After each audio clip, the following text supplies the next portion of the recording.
L'invité de BFM et d'RMC ce matin, c'est effectivement Jean-Baptiste Lemoyne. Bonjour. Bonjour. Vous êtes secrétaire d'État chargé donc du tourisme, des Français de l'étranger. On en parlera de la francophonie. Je voudrais qu'on commence par cette histoire qui s'est passée ce week-end avec nos amis anglais. Par surprise, vendredi, ils annoncent que désormais les Français devront, et tous ceux qui rentrent de France et qui arrivent en Angleterre devront respecter une quatorzaine. Et nous, du coup, par réciprocité, on va faire la même chose. Je comprends pas bien la logique. Si les Anglais étaient dangereux, il fallait les interdire avant. S'ils ne sont pas dangereux, pourquoi est-ce qu'on fait cette réciprocité? Bon, d'abord, c'est une mesure qu'on regrette. On regrette que cette mesure de quatorzaine vis-à-vis des personnes revenant de France s'applique parce que vous savez, on est très rigoureux, il y a les dépistages, on remonte les chaînes de propagation, etc. Donc, je veux dire, on fait tout ce qu'il faut. Maintenant, cette décision a été prise et dans ces cas-là, depuis toujours, on a été cohérent. Il y a plusieurs semaines, lorsque les Britanniques avaient pris une telle mesure, au mois de juin, on leur avait dit, à ce moment-là, nous mettrons une mesure de réciprocité parce qu'une frontière, il faut qu'elle soit gérée de la même façon d'un côté et de l'autre. Voilà. Mais non, parce que le virus, c'est pas forcément le même d'un côté et de l'autre. Ça veut dire que chaque fois qu'un pays va nous dire les Français sont jugés dangereux, nous, on dira bah, vous-même, vous êtes jugés dangereux, même si c'est pas le cas. Non, on peut pas laisser prendre des mesures unilatérales, justement, que nous regrettons et rester inerte. Donc il y a un moment, il y a besoin aussi pour avoir un levier dans la négociation, parce que nous restons en contact avec les autorités britanniques et ce que nous souhaitons, c'est pouvoir mettre fin à ces dispositions, à ces freins à la liberté de circulation, eh bien le plus rapidement possible.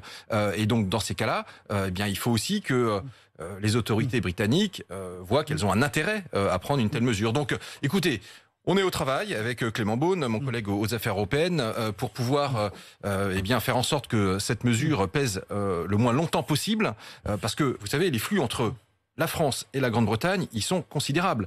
Mais chaque année, c'est 10 millions. On s'auto-punit en demandant aux Anglais de ne plus venir, sauf à respecter. Mais le fait est que le problème, c'est la décision initiale des Britanniques, parce que les Britanniques, sachant qu'ils vont devoir rester 14 jours chez eux s'ils viennent en France, eh bien, de fait, ça tarit le flux des Britanniques. Alors, ils étaient plusieurs dizaines, centaines de milliers à être présents sur le sol français pour ces vacances, parce que, vous savez, ils sont 10 millions chaque année à venir pour un séjour touristique.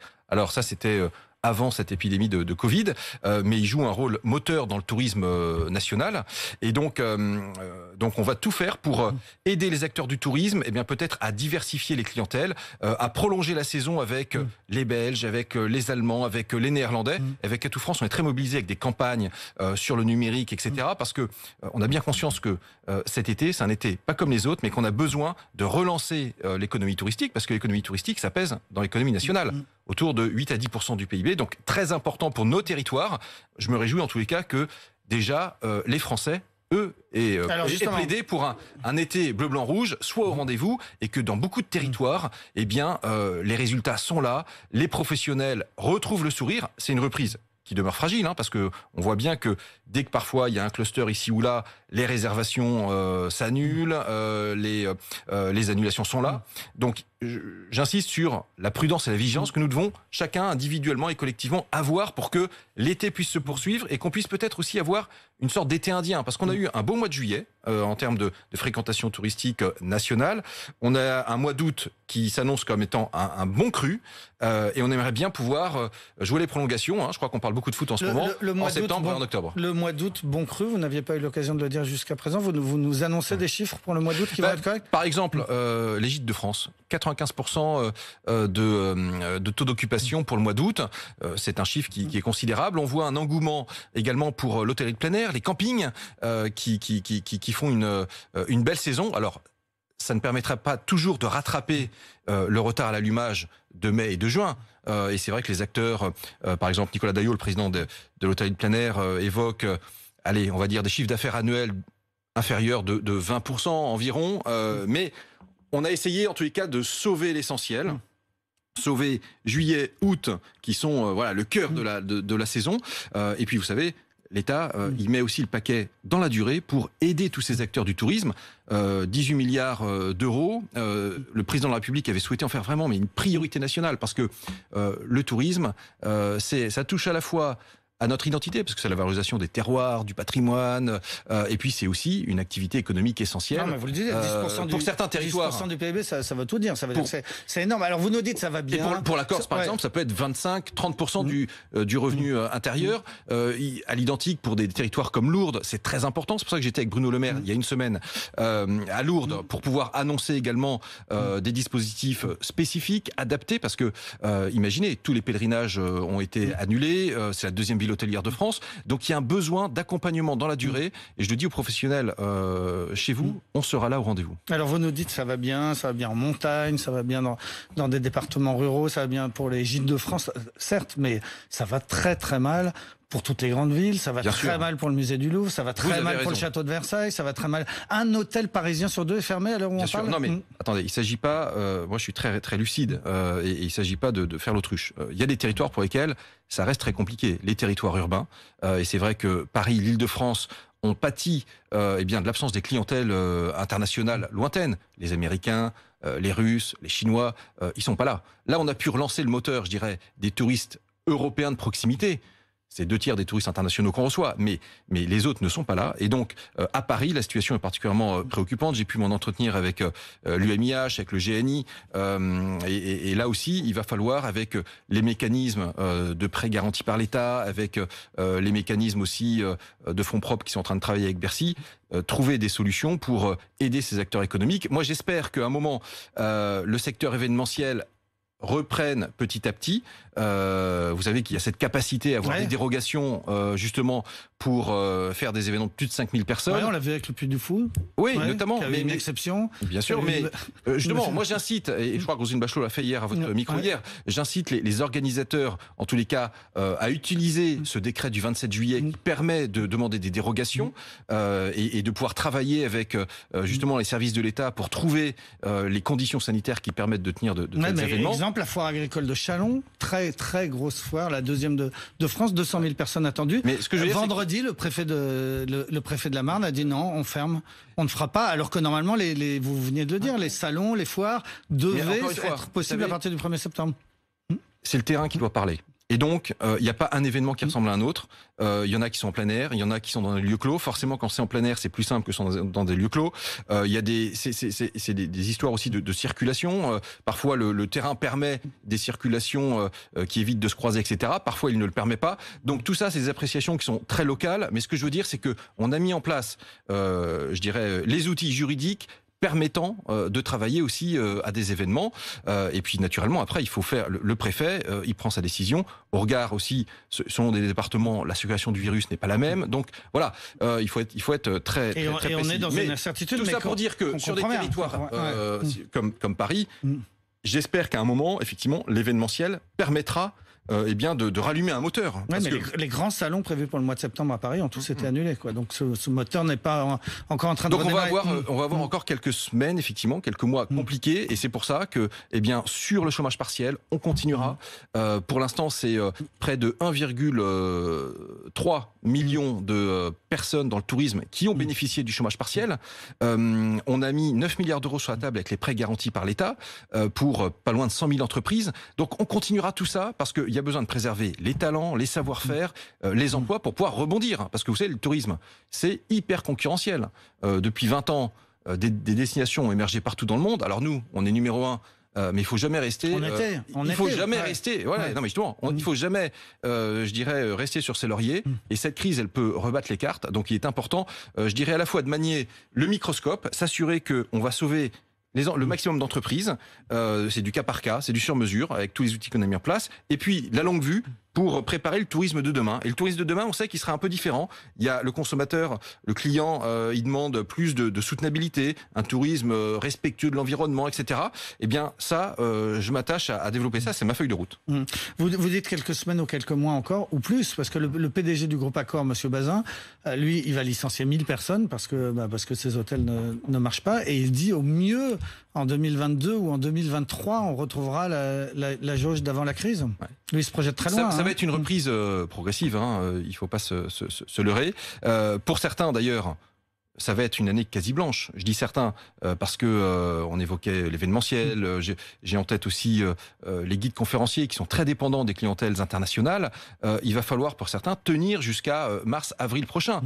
C'est le cas de Lourdes. Les pèlerinages, ça va de avril à octobre. Donc, dans ces cas-là, eh bien naturellement, avec Bruno Le Maire, on restera très vigilant. Je crois que la marque de fabrique de ce gouvernement, ça a été à chaque fois d'être très réactif et d'adapter les outils pour qu'on puisse passer le cap. Je crois que quand vous regardez en Europe et dans le monde, d'ailleurs les entrepreneurs saluent ce qui a été fait parce qu'on a fait un pont aérien de cash pour sauver les entreprises et les emplois.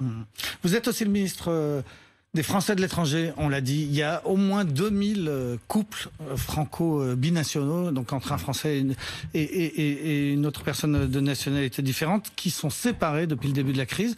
Vous avez dit on va les aider, on va accélérer, parce que ça commence à faire long. Hein. Ça dure depuis le mois de mars. Ces gens-là n'arrivent pas à revenir rejoindre leur conjoint en France. Ouais. Effectivement, ça fait plusieurs semaines ou plusieurs mois qui sont séparés les uns des autres. Et c'est pour ça que moi, dès que j'ai été nommé, donc c'est-à-dire il y a un peu plus de 3 semaines, j'ai souhaité prendre le taureau par les cornes, si je puis dire, pour faire en sorte qu'on mette en place une procédure. Donc, ça fait une semaine, jour pour jour, que une procédure a été mise en place par la France. Et je peux vous dire qu'il y a pas beaucoup de pays dans le monde qui ont mis en place une procédure dédiée pour faciliter le rapprochement de ces conjoints qui sont pas mariés, qui sont pas pacsés, mais qui ont une relation sentimentale, qui se voyaient avant et qui sont aujourd'hui séparés par des frontières. Et donc, j'ai dit qu'il y a un processus d'instruction qui doit durer de 8 à 10 jours. Donc, vous voyez, on va y arriver. Ça veut dire que d'ici la fin de semaine, eh bien, j'ai bon espoir que justement... Vous êtes sûr? Parce que même quand on les interroge, ils sont pessimistes. Hein. C'est difficile. On leur demande de prouver qu'ils sont amoureux. Parfois, il n'y a pas de preuves. Hein. On leur demande d'aller voir les consulats. Parfois, les consulats sont totalement débordés. On leur demande d'obtenir des visas. Ils n'y arrivent pas. Vous savez... J'entends la détresse, hein. C'est un cri du cœur qu'ils ont lancé. Donc, je veux dire, ce cri du cœur, on l'a entendu. Et donc, cette procédure, moi, j'ai voulu la simplifier au maximum. D'une part, on peut saisir les consulats par voie électronique, de façon dématérialisée. Donc, vous n'êtes pas obligé de faire 3000 km pour aller au consulat ici ou là. Donc, dématérialisation. Ensuite, on leur laisse la capacité eh bien, de nous apporter tous les éléments qui prouvent qu'il y avait en tous les cas une relation, qu'ils ont fait des voyages ensemble, etc. C'est très important parce que c'est une procédure dérogatoire et on doit s'assurer qu'il y a bien une réalité à cela. Et donc moi, j'ai bon espoir. J'ai toujours dit 8 à 10 jours d'instruction. L'instruction, elle a été commencée il y a une semaine pile. Donc, encore une fois, j'espère que d'ici la fin de la semaine, eh bien, on aura justement les premiers laissez-passer qui seront octroyés, qui permettront, eh bien, dans quelques jours, de faire un reportage sur les retrouvailles qui se retrouvent. Exactement. On en a bien besoin. Ça ferait de belles images, mais enfin, pour l'instant, les couples, souvent, ils sont loin l'un de l'autre. Hein, et ils trouvent que ça traîne. Je vais les assurer, de la mobilisation de nos services consulaires. Ils font le travail dans des conditions compliquées parce que, justement, cette période de Covid fait qu'il y a énormément de process, de dérogations, etc. Donc c'est un surcroît de travail, mais on sera au rendez-vous.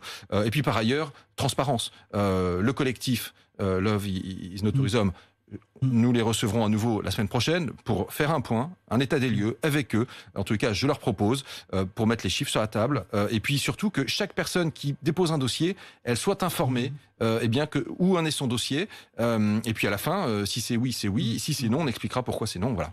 Jean-Baptiste Lemoyne, vous partez à Beyrouth demain, je crois, pour vous occuper des Français de l'étranger, justement. Tout à fait. Vous savez, la France, le Liban, ce sont deux nations sœurs, ce sont des peuples frères, et donc nous avons des liens très forts, des liens humains. 25 000 Français qui sont établis au Liban.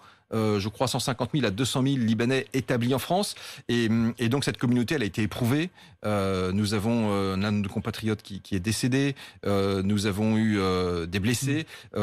Également des personnes pour qui leur appartement a été endommagé. Donc je serai à la rencontre des Français établis au Liban, avaient rencontré également leurs élus consulaires qui font un boulot considérable sur le terrain aux côtés des services de l'ambassade. Il y a des écoles françaises qui ont été endommagées. Des écoles, voilà. L'enseignement français est très dynamique au Liban. Vous savez qu'il y a à peu près une cinquantaine d'écoles qui justement scolarisent 60 000 jeunes, dont la plupart sont libanais. Donc c'est aussi le cœur battant de la francophonie au Moyen-Orient. C'est important de pouvoir les aider, les accompagner. Donc on est en train d'évaluer tous les dégâts à apporter à ces écoles. comment justement les réparer, faire en sorte que la vie puisse reprendre son cours, sachant que cet effet de souffle, il a été considérable d'un point de vue matériel, physique, mais je dirais, on l'a également ressenti nous, à Paris, à Lyon, à Marseille, parce que je crois que tout le monde a été bouleversé par ce qui s'est passé. Et moi, je salue aussi l'élan d'entraide et de générosité qui s'est manifesté, à la fois de la part des Français, de la part des collectivités locales. Hier, un navire roulier le Calao est arrivé à Beyrouth avec justement par exemple 500 tonnes de farine qui ont été données par un groupement de producteurs. Donc chapeau, je crois que l'entraide, la solidarité sont au rendez-vous et ça fera chaud au cœur des Libanais. Merci beaucoup et bon voyage à Beyrouth demain. Donc Jean-Baptiste Lemoine, secrétaire d'État au tourisme, à la francophonie et aux Français de l'étranger, était notre invité ce matin.